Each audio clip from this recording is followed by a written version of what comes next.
This is not financial advice. This is for entertainment purposes only, and my goal is to be able to give you a calm, collected, reasonable plan to be able to continue to play the game of life at the highest standard. I'm not trying to get you scared. I'm not trying to fearmonger. I'm not trying to sell you into gold or crypto at the end of this video. I'm just trying to give you a reasonable plan on how to prepare for something that we could very well likely see in our lifetime, as well as the things that I'm doing to prepare for that potential scenario. So this applies to you whether you're American or not. If you have an online business, even if you're not American, like me, I'm technically Canadian. I live in Thailand, but the bulk of my online business, 90% of my traffic comes from the US, 80% of my products are sold to guys in the US. So the health of America very much affects me, even though I'm not American and I don't live in America. So here's the deal, okay? Uncle Sam is $19 trillion in the hole. 19 trillion with a T. That's today in 2018. And that's not getting worse. That's not getting better. That's getting exponentially worse. Okay, if you understand central banking, which is far beyond the scope of this video, your money is created as debt out of thin air by a central bank. There is no way out of that particular debt for a country, so that debt continues to expand. Since the Federal Reserve was established in America, you can look at the charts. I've got links in my article. The debt has continued to expand every single year, all right? The debt to GDP ratio to service the debt in many countries is something like 40%, and that only continues. I mean, you'll look and there'll be renegotiations of loans, and bankers will allow concessions in terms for in exchange for assets, in exchange for worse payment plans over the future. But they're not getting out of that debt. That's only going to go up. And what's keeping the U.S. afloat and still strong is stomping around the world to keep their petrodollar as the world reserve currency, as well as the voodoo economics they're using to keep the money supply up. I mean, people estimate inflation to be 3%. I think it's much higher now, probably like 5 or 7%. Doing all kinds of voodoo to keep that dollar up and to prop that stock market up and buy up their own bonds and so forth. Okay, but that can't go on forever. All right, I hope it goes on.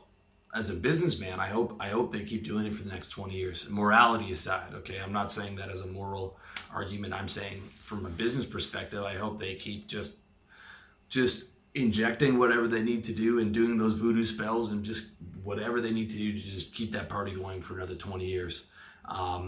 Because if and when that collapse happens, it's gonna be bad. Okay, you've also got a situation where China has surpassed the U.S. in GDP. That's not the future. That's already happened.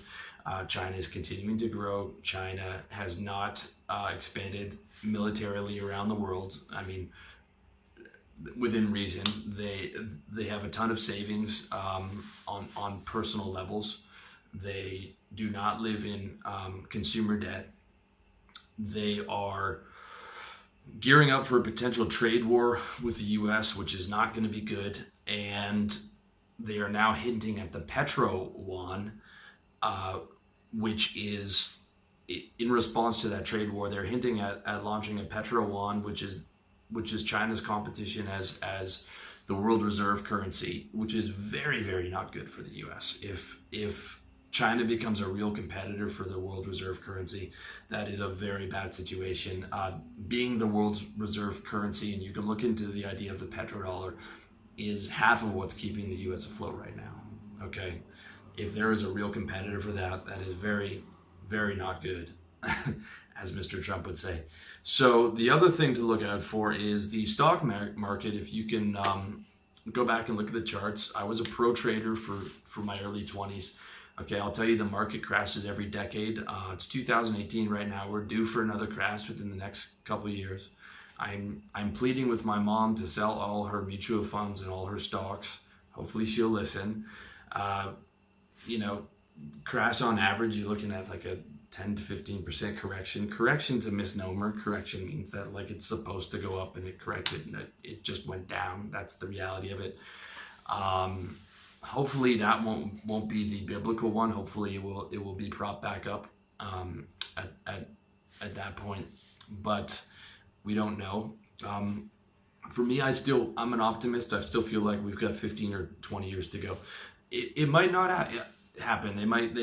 They might get 40 or 50 years out of it, just with new ideas and new voodoo spells to keep everyone bamboozled and keep that dollar up. But I feel like I've been reading about this stuff for the last 15 years on all those fear-mongering sites. They're like, the crash is inevitable. There's going to be FEMA death camps and you got to buy gold. And for the last 15 years, none of that's happened. Okay, I think we got another 15 or 20 years, I hope. Could be more. I'm definitely looking at that as from an optimistic perspective. And if there is a crash, I hope it's only as bad as the Great Depression. Okay, because it could be, it could be biblical. All right, considering how everyone's tied into the economies. But again, it's not a certainty. Again, I think we've got another 15, 20 years, and I don't want to put fear into you guys. I don't want to be a fear monger. I know that some of you guys might be doing well financially. Some of you guys might not be, and it's enough of a struggle to just get financially secure. I don't want to add this on top of you. I'm just like, pay attention, and there's going to be moves to survive and thrive. Because again, as I keep telling you guys, you're a player in the game of life, and this is the reality. So how do we play past these obstacles and create the best situations for ourselves? Okay, and that is devising a calm, rational, collected plan for playing the financial game for us for the next 30 or 40 years. And that's what I want to give you. Okay, if you want my full financial plan, which is not financial advice, it's just entertainment, check out my article on how to plan your financial future, revolutionarylifestyledesign.com. All these links, by the way, are going to be in the article version of this video at revolutionarylifestyledesign.com, as well as check out my man Andrew Henderson at nomadcapitalist.com and his YouTube videos under the name Nomad Capitalist. He's a real expert on this stuff, and he's probably the best guy out there as far as I'm concerned. So without further ado, I'm going to give you a 9-point entertainment only plan for how I would theoretically prepare for the potential and probably inevitable U.S. economic collapse. Number 1, create the mind frame of surviving and thriving no matter what. The Chinese character for chaos is the same character for opportunity. And that's something I remind myself a lot about. Okay, if there is a collapse, if it does happen, the first thing is like spend the next 20 years preparing for that in your mind. But it also is going to be able to create opportunities for you. Okay, by prep, I don't mean giving into the fear mongers and throwing all your money into gold and crypto, or becoming one of those hardcore preppers. I just mean like prepping your mind, like, okay, I'm going to survive no matter what. And how do I do this? How do I put the plan together? Nothing in life is static. Nothing in life is 100% stable. Countries come and go. Countries rise and fall. I have that mindset. I will survive no matter what. The second move is thriving. Okay, how are you going to benefit? One example that I have is I'm already prepping an economic survival product. This is sort of the base of an economic survival product that I'm going to plan to launch in the next 3 to 4 years to give you a full breakdown of how to prep for it, and then it'll analyze stuff like Venezuela and countries that have actually gone through it, and what to do if the crash happens. So that's one way that I'm going to thrive on it. There can be many ways for you to thrive on the idea, but it's something you're going to have to think about. Number 2, and I tell you this a lot, guys, and it sounds materialistic, but we live on an economic planet. Okay. Number 2 is focus on getting rich and do it now.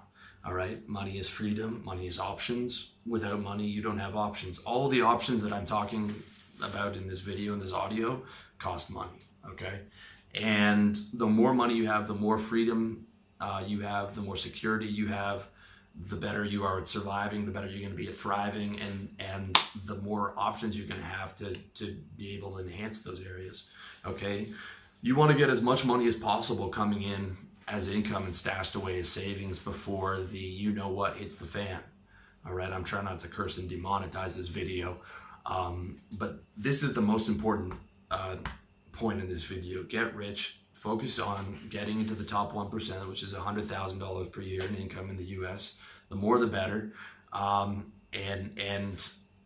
focus on reinvesting that in your business and stashing as much of that as you can. Okay, that is the absolute most important thing you can do. And even better if you can get your business online, where you have the opportunity of geo arbitrage like what I'm doing right now. You can move to a cheaper country while maintaining the same arbitraging that currency to a weaker one and enhancing your standard of living.